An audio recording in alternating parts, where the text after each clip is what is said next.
दोस्तों, मैं इस चैनल पर आपके लिए भूत प्रेत की कई कहानियां लाता रहता हूं जो आपको बहुत ज़्यादा पसंद आती हैं। लेकिन क्या कभी आपके दिमाग में एक सवाल आया, वो कौन से इंसान होते हैं जो भूत प्रेत बनते हैं? मैं आज आपको हिमाचल की एक ऐसी कहानी सुनाना चाहूँगा जिसमें आपको इस सवाल का जवाब भी मिल जाएगा।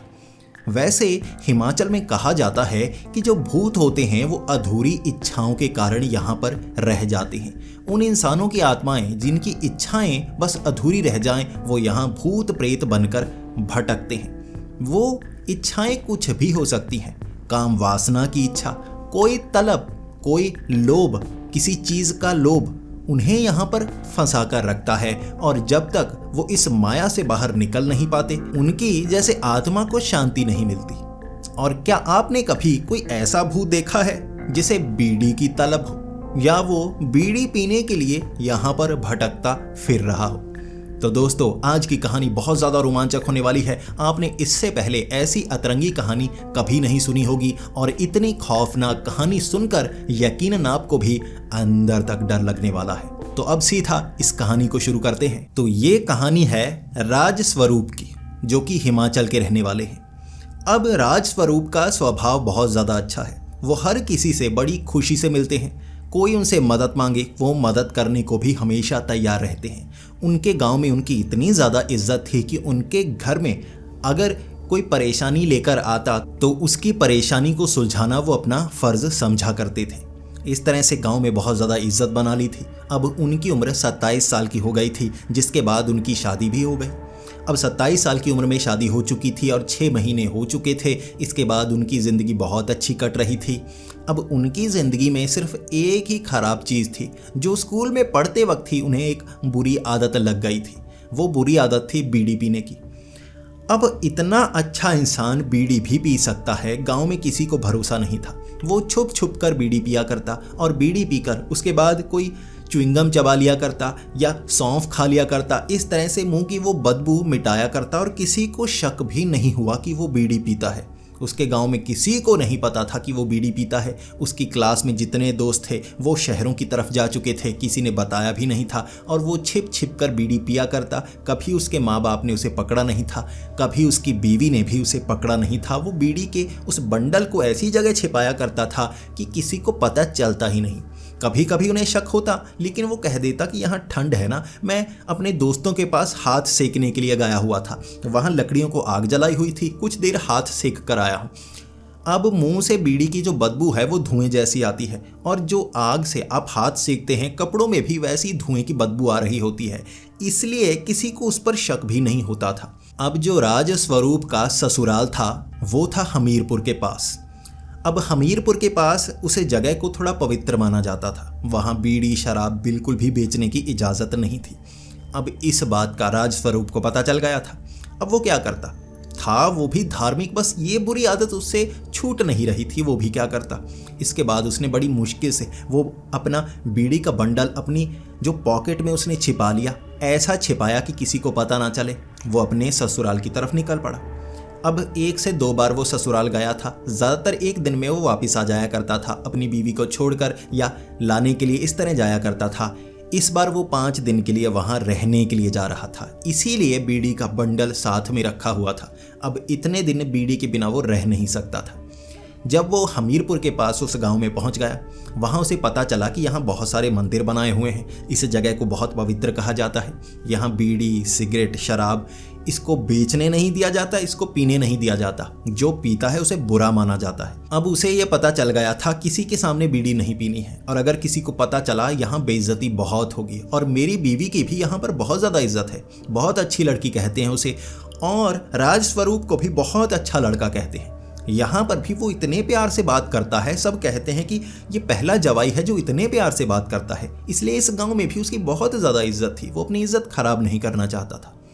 पहले दिन उसने बीड़ी पी नहीं, उसे बहुत ज़्यादा तलब लग रही थी। बार बार चाय पिए जा रहा था। घर में सब पूछ रहे आज इतनी चाय क्यों पी रहे हैं, उसकी बीवी भी पूछ रही, लेकिन उसे तलब लगी हुई थी। लेकिन वो बहाना लगाए जा रहा कि आज मेरी सेहत खराब है, सर दर्द कर रहा है, चाय पिला दो, चाय से ठीक हो जाऊँगा। बार बार चाय पीता रहा। पहला दिन तो ऐसे निकल गया। अब दूसरे दिन बीड़ी पीने की तलब थी, लेकिन उसके ससुर उसे खेत दिखाने के लिए ले गए। पीछे वो पेड़ लगे हुए थे, बगीचे बनाए हुए थे, वो दिखाने के लिए ले गए। वहाँ पर काम करवाने लगे। अब थोड़ा बहुत काम था, ज़्यादा जवाई से काम नहीं करवा रहे थे वो। फिर भी उसे तो बीड़ी की तलब थी, वो अकेले रहना चाहता था और वहाँ उसे अकेलापन मिला नहीं। जेब में बीड़ी का बंडल, एक माचिस की डिब्बी लिए वो घूमता रहा, कब अकेलापन मिले और मैं एक बीड़ी सुलगाऊं और पी लूं। रात होने तक उसे मौका नहीं मिला और उसकी हालत बहुत बदतर हो गई थी। वो बार बार घर से भागने की तैयारी कर रहा था। उसे लग रहा था किसी बहाने में निकल आऊं। जब रात के कोई 8 साढ़े 8 हुए होंगे, वहाँ काफ़ी अंधेरा हो गया था और गांव में ज़्यादातर 8 बजे जब अंधेरा हो जाए सब घर की तरफ आ जाते हैं, बाहर कम ही घूमते हैं, काम के लिए ही जाते हैं। तो वो कहने लगा मुझे सैर करने की आदत है। अब बीवी ने कहा आप तो घर में कम ही सैर करते हैं, कभी कभी रात को 10-11 बजे निकलते हैं वैसे घूमने के लिए। उसने कहा आज मेरा मन है घूमने का, तो मैं घूमने जाना चाहता हूँ, देखो मुझे रोको मत, मैं रात के वक्त इस जगह को देखना चाहूँगा, यहाँ मुझे बहुत मज़ा आ रहा है। बीवी ने रोका नहीं, चलो कोई बात नहीं, घूमने जाना चाहते तो जाएं, यहाँ कौन सा खतरा है। अब वो गाँव से घूमते घूमते थोड़ा बाहर की तरफ जाने लगा। अब गाँव से जब थोड़ा बाहर निकला ना, तो हिमाचल में पहाड़ियाँ हैं, छोटी मोटी पहाड़ियाँ हैं, थोड़ा चढ़ना पड़ता है, थोड़ा उतरना पड़ता है। इस तरह से थोड़ा वो आगे गया, अभी गांव के जैसे थोड़ा अंदर ही था। इसके बाद उसने वो बीड़ी का बंडल निकाला, माचिस निकाली और सांस लेने लगा। शुक्र है यहाँ मौका मिला। अब ये सड़क खाली है, आसपास झाड़ियाँ पेड़ लगे हुए हैं, कोई नज़र नहीं आ रहा। फिर वो पूरा ध्यान बीड़ी के बंडल की तरफ लगा चुका था। वहाँ ज़्यादा रोशनी नहीं थी, स्ट्रीट लाइट काफ़ी आगे लगी हुई थी। वो बीड़ी के बंडल को खोलने लगा। अब माचिस हाथ में, बीड़ी का बंडल हाथ में। उसके बाद उसने उसमें से एक बीड़ी निकाली, मुंह में रखी और आगे की तरफ बढ़ने लगा। अब जल्द ही वो माचिस से तीली जलाने ही वाला था। आगे से आती हुई उसे 2-3 लड़कियां नजर आईं। अब लड़कियां आपस में बात करती हुई, खिलखिलाती हुई, हंसती हुई इस तरफ आ रही थी और यहाँ थोड़ी सी लाइट थी, स्ट्रीट लाइट अब करीब आ रही थी। जैसे ही उसे आवाज़ सुनी उसके हाथ पांव फूल गए। मुंह में बीड़ी थी, जल्दबाजी ने उसने बीड़ी पकड़ी, एक तरफ फेंकी। अब बंडल एक हाथ में था, माचिस की डिब्बी एक हाथ में थी और वो लड़कियां जो सामने से आ रही थी वो उसी गांव की थी। अब वो लड़कियां राज स्वरूप की बीवी को अपनी बहन मानती थी, तो राज स्वरूप को वो जीजाजी कहा करती थी। जब घर में मिलने भी आई थी, बिल्कुल सालियों की तरह मजाक करती हुई आई थी। ये वही लड़कियां थी, सामने से आ रही, मुस्कुराती हुई। यहाँ उसे लगा कि मैं तो फंसा। अब अगर इन्हें पता लग गया मेरे हाथ में क्या है, ये वैसे भी मजाक करेंगी, कहीं हाथ में देख लिया कि क्या है, मैं फंस जाऊंगा।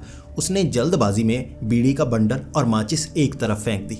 इसके बाद अब वो सामने से जो लड़कियां आ रही थी उन्हें भी जैसे पता चल गया कि इन्होंने कुछ फेंका है, लेकिन उन्हें पता नहीं था क्या फेंका है। इसके बाद इसने एक तरफ फेंका और आगे की तरफ बढ़ने लगा। अब वो लड़कियां मजाक करती हुई, जीजाजी क्या फेंका है, हमसे कुछ छिपा रहे हैं, आप लगता है कोई चीज़ यहाँ पर फेंक कर जा रहे हैं।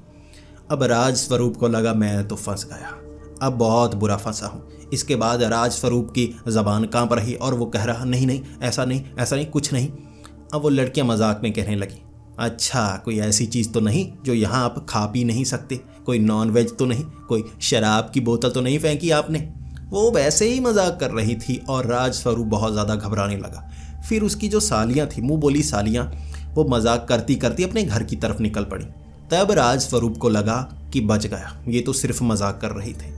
फिर वहाँ पर वो खड़ा हो गया, थोड़ा आगे की तरफ चला। फिर वो लड़कियाँ जब वहाँ से दूर चली गई, उसके बाद वो वापस आया, जहाँ पर बीड़ी और वो माचिस की डिब्बी फेंकी थी वहाँ हाथ मार मार कर ढूंढने लगा। अब ढूंढते ढूंढते बीड़ी का बंडल मिला, वो माचिस की डिब्बी मिली, लेकिन वो ऐसी जगह गिरे थे जहाँ पर छोटा सा जैसे खड्डा हुआ था, वहाँ पानी भरा हुआ था, बीड़ी का बंडल पानी में, इसी के साथ माचिस की डिब्बी पानी में, दोनों हो गए गीले।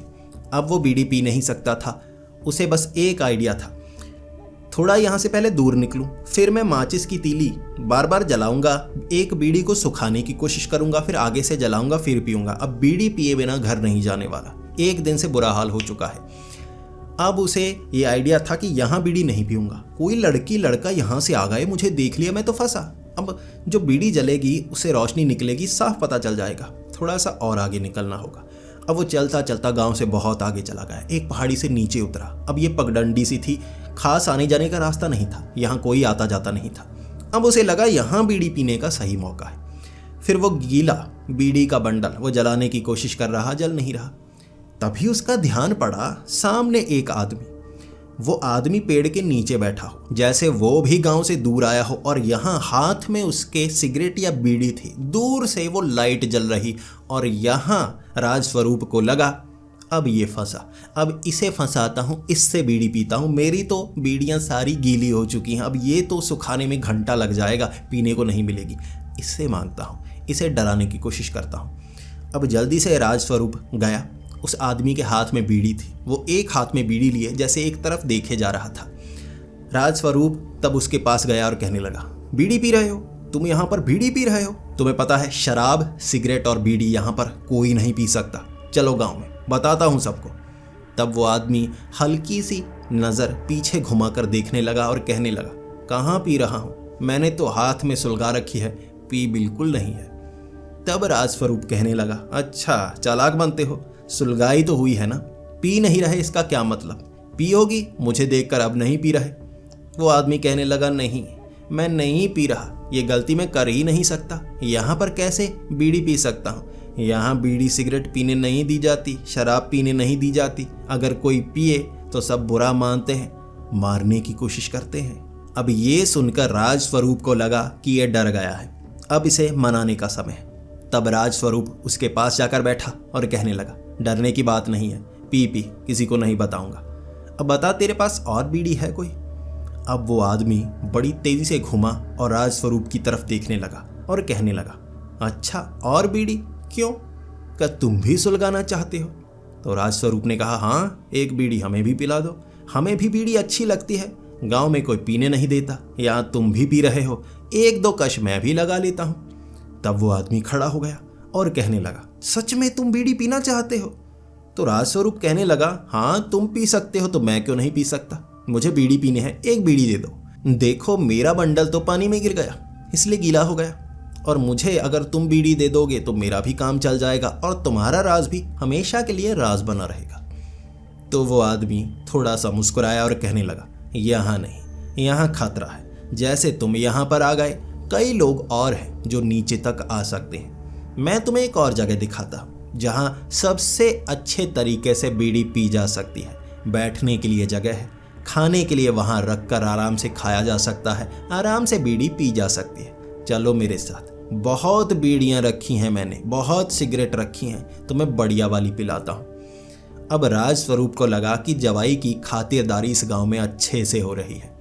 अब मिला एक काम का आदमी जो उसके साथ बीड़ी पी सकता था, उसके राज को राज बनाकर रख सकता था। अब उसके साथ चलता हूँ, अब तो बीड़ी नहीं सिगरेट पीऊंगा महंगे वाली। अब चलते चलते वो नीचे की तरफ ले जाने लगा। अब नीचे घने पेड़ लगे हुए थे, वहाँ एक बड़ा बरगद का पेड़ लगा हुआ। अब उस बरगद के पेड़ के नीचे उस आदमी ने राजस्वरूप को बिठाया। उसके बाद जब नीचे बैठ गया, वहाँ ईंटों का जैसे बनाया हुआ था किसी के बैठने के लिए, जैसे कोई बरगद का पेड़ होता है ना, उसके इर्द गिर्द ईंटों से बना दिया जाता है सीमेंट से बैठने के लिए, ताकि चार लोग इसके इर्द गिर्द बैठ सके। अब वो आदमी वहाँ पर बैठा। उसके बाद अब राजस्वरूप उसके साथ बैठा और कहने लगा, जल्दी से पिला दे यार, बहुत मन कर रहा है, अब रुका नहीं जाता। उसके बाद उस आदमी ने जो हाथ में बीड़ी रखी हुई थी वैसे ही सुलग रही, इतनी देर से उसने एक कश ना लगाया था। राजस्वरूप को लगा कहीं ये सच में बीड़ी को जलाकर रखे हुए तो नहीं, पीते हुए तो मैंने देखा नहीं। अब वो आदमी ने अपनी वो बीड़ी एक तरफ फेंक दी। उसके बाद एक बीड़ी अपनी जेब से निकाली, जल्दी से जलाई। अब ये नई बीड़ी थी। इसके बाद ये बीड़ी उसने राजस्वरूप की तरफ दी। राजस्वरूप खुश, उसे बहुत तलब लगी हुई थी, जल्दी से उसने वो बीड़ी पकड़ी। उसके बाद उस आदमी ने कहा था, रुको, तुम बीड़ी को पकड़ सकते हो लेकिन पीने की कोशिश मत करना। गांव में कोई भी बीड़ी सिगरेट शराब नहीं पीता, लोग उसे मारने की कोशिश करते हैं, पीटने की कोशिश करते हैं। यहाँ कई लोग ऐसी गलती कर चुके हैं, गांव वाले छोड़ते नहीं, बहुत मारते हैं।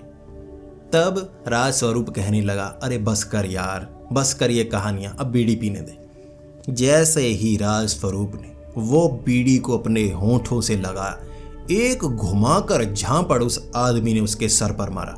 अभी सर के बिल्कुल पीछे मारा था और उसकी बीड़ी नीचे गिर गई। अब राजस्वरूप बहुत ज़्यादा गुस्से में खड़ा हो गया, चांटा क्यों मारा, मुझे मारा क्यों, मैंने क्या किया?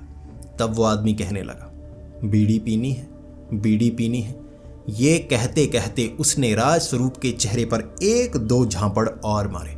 अब राजस्वरूप गुस्से में आ गया था, क्योंकि उस आदमी की उम्र कोई 60 से 70 साल लग रही होगी और वो बार बार झापड़ मारे जा रहा था राजस्वरूप को। और राजस्वरूप गुस्से में आकर कहने लगा कि क्यों मार रहा है, अभी तुझे देता हूं। अब राजस्वरूप उसे मारने की कोशिश करने लगा, लेकिन उस आदमी के हाथ इतने तेज, राजस्वरूप का हाथ चल नहीं रहा था और वो झापड़ पर झापड़, बीड़ी पिएगा, बीड़ी पिएगा, पटैक, बीड़ी पिएगा, बीड़ी पिएगा, पटैक।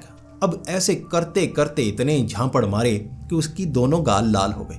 इसके बाद वहीं पर वो गिर गया। अब इतने चांटे खाने के बाद वो रोने लगा था और कहने लगा था, मुझे माफ़ कर दो, मैं बीड़ी नहीं पीता, मैं तो मजाक कर रहा था। लेकिन उसने अब झापड़ छोड़कर टांगे मारनी शुरू कर दी, लाते मारनी शुरू कर दी, मुक्के मारने शुरू कर दिए और राजस्वरूप रोने लगा। वो पिटता जा रहा था, वो आदमी उसे पीटता जा रहा था और बस एक ही चीज़ बोल रहा था, बीड़ी पिएगा, बीड़ी पिएगा, पटैक, बीड़ी पिएगा, पटैक। कभी लातें, कभी घूंसे, कभी चांटे, कभी उसके बाल पकड़कर उसे पीट रहा था। बहुत बुरी तरह पीटा था। इसके बाद राजस्वरूप माफ़ी मांगकर वहाँ से दूर भागने लगा। अब पीछे से जो हाथ में आ रहा छोड़कर मार रहा। अब उसके एक हाथ में बीड़ी थी, वो उसने बीड़ी कब जलाई राजस्वरूप को पता नहीं चला। जब राजस्वरूप थोड़ा दूर निकल गया तो उसने देखा दूर से उस आदमी ने अपनी उंगली में वो बीड़ी सुलगा रखी थी। अब दूर से राजस्वरूप ने एक गाली निकाली और कहा, अबे साले, तू भी तो पी रहा है, मुझे क्यों मार रहा है। तब दूर से वो पत्थर घुमा घुमा के देने लगा, बीड़ी पिएगा, बीड़ी पिएगा, इधर आ। राजस्वरूप पीछे मुड़कर नहीं देखने वाला था। उसकी वो गीली बीड़ियाँ, उसकी माचिस की डिब्बी रास्ते में ही गिर गई। गालें उसकी लाल, बाल उसके बिल्कुल खिंचे हुए और वो रोता रोता गांव की तरफ भागा। जब वो गांव की तरफ भाग रहा था तो कई लोग रास्ते में मिले। अब उसकी हालत काफ़ी ख़राब थी, कपड़े फटे हुए थे, गालों पर निशान थे और वो पूछ रहे क्या बात हुई। वो शर्मिंदगी में बता भी नहीं रहा। अब भागते भागते सीधा पहुंचा घर। उसके बाद घर में आकर बहुत ज़्यादा गुस्सा। अब जवाई का गुस्सा दिखा रहा था। कैसे गांव वाले हैं, मारने की कोशिश करते हैं, तुम्हारे गांव में जवाई की बिल्कुल इज्जत नहीं करते। वहां पर बस खड़ा था मैं और वो मुझे मारने की कोशिश करने लगा। अब उसके सास ससुर से मना रहे, क्या बात हुई, हमें बताओ, कल सुबह देखते हैं किसने तुम्हें हाथ लगाया। आखिर हमारे गांव में किसकी हिम्मत हो गई कि जवाई बाहर से आए हैं, अभी एक दिन हुआ है, पिटाई करने की क्या बात हुई, इस तरह लड़ने की क्या बात हुई। इसके बाद वो बताता गया कैसे कैसे। अब उसने बीड़ी वाली बात नहीं बताई, उसने ये बताया कि वो सैर करने के बहाने वहाँ पर गया और वहाँ वो मारने लगे। इसके बाद काफ़ी समय अब कन्फ्रंटेशन होने लगी। अब जो राजस्वरूप का ससुर था उसे शक होने लगा था। वो कहने लगा, वो नीचे उतरकर, वो पेड़ के नीचे। राजस्वरूप ने कहा, हाँ वहाँ पर उसने मारा। तो राजस्वरूप के ससुर कहने लगे, वहाँ तुम क्या करने गए थे, और वो क्या बीड़ी वाला था ना, एक हाथ में बीड़ी होगी उसके। राजस्वरूप ने कहा, हाँ उसके हाथ में बीड़ी थे। तो उसके ससुर ने कहा, तो तुमने बीड़ी मांगी होगी पीने के लिए। उसने कहा, नहीं, मैं तो बीड़ी नहीं पीता, वो घबरा गया था। तभी राजस्वरूप के ससुर कहने लगे, मैं समझ गया, मैं बिल्कुल समझ गया, वो उस पर वार करता है जो बीड़ी पीने की कोशिश करता है, सिगरेट पीता है, शराब पीता है। वो आदमी लगभग 8 साल पहले बहुत ज़्यादा बीड़ी पिया करता था और किसी ने उसे पकड़ा नहीं था। एक दिन वहाँ पेड़ के नीचे कुछ औरतें वहाँ कोई सामान लेने गई थी और उन्होंने देख लिया। उन्होंने गांव वालों को बता दिया। जब गांव वाले वहाँ पर पहुँचे, वो बीड़ी पी रहा था। गांव वालों ने उसे पकड़ लिया, बहुत पीटा। उसे बार बार ये कहकर पीटा जा रहा था, बीड़ी पिएगा, बीड़ी पिएगा, पटैक। ऐसे इतनी ज़्यादा पड़ी उसे, इतना ज़्यादा पीटा गया कि उसकी उम्र का लिहाज नहीं किया। कई जवान लड़के थे, उन्होंने थोड़ी ज़्यादा गलती कर दी, थोड़ा ज़्यादा पीट दिया। उसके सर पर काफ़ी ज़्यादा चोट आई। इसके बाद उसकी सेहत सुधरी नहीं और कुछ दिनों बाद उसकी मौत हो गई। तब तक उसने दोबारा बीड़ी नहीं पी थी। वो इतना ज़्यादा डर गया था कि अब वो बीड़ी पीना नहीं चाहता था। बचे हुए दिनों में भी उसने बीड़ी बिल्कुल नहीं पी, लेकिन उसकी मौत हो गई, थोड़ा ज़्यादा पीटा गया। कहते हैं तब से उसकी आत्मा वहाँ पर भटक रही है और कोई गलती से वहाँ बीड़ी पीने की तलब लेकर पहुँच जाए, वो बहुत पीटता है, बहुत पीटता है। अब तुम्हारी हालत देखकर ये पता चल गया है कि तुम वहाँ बीड़ी पीने के लिए गए थे और उसने बहुत पीटा। राजस्वरूप मान नहीं रहा। उसकी बीवी भी कह रही, हमारे गांव का हमें पता है, आपने बीड़ी पीने की कोशिश की है। अंत में रात के 12 बजे उसने कानों को हाथ लगाया और माना, हाँ मैं बीड़ी पीने के लिए गया था। अब उसने पूरी बात बताई, कैसे कैसे वो नीचे गया, कैसे उसने बीड़ी मांगी। जब बीड़ी होंठों को लगी उसके बाद उसने पीटना शुरू कर दिया। उसके साथ भी ऐसा ही हुआ था। इसके बाद राज स्वरूप ने कभी बीड़ी को हाथ नहीं लगाया। उसका सामना एक ऐसे बीड़ी पीने वाले भूत से हुआ था जिसकी तलब अब भी है। वो अब भी बीड़ी पीना तो चाहता है लेकिन हाथ में सुलगाए रखता है, और अगर कोई और बीड़ी पीता है उसे भी पीने नहीं देता। बीड़ी पीने के बहाने उसे पीट पीट कर मारा था। अब वो भी जो बीड़ी पीता हुआ उसे दिख जाए उसे बहुत पीटता है। इस जगह को पवित्र कहा जाता है, और वो जो सुटेरी बूढ़ा अब किसी और को भी वो बीड़ी सिगरेट पीने नहीं देता। तो दोस्तों, अगर आपका सामना किसी ऐसे सुटेरी भूत से हो जाए जो बीड़ी पीने वाला हो और खुद बीड़ी ना पीता हो और ना किसी और को पीने देता हो, तो आप क्या करेंगे? मैं आशा करूंगा कि आप में से लगभग सभी बीड़ी सिगरेट नहीं पीते होंगे, लेकिन कुछ ऐसे सटोरी होते हैं, उनसे ऐसे बीड़ी वाले भूत से सामना होना ही चाहिए। आपका क्या कहना है? कमेंट्स में ज़रूर बताएं। अगर आपको ये वीडियो पसंद आई हो तो इसे लाइक और शेयर करें। ऐसी ही वीडियोस देखने के लिए हमारे इस चैनल को सब्सक्राइब करें। तो मिलते हैं अगली वीडियो में, तब तक के लिए डरते रहें।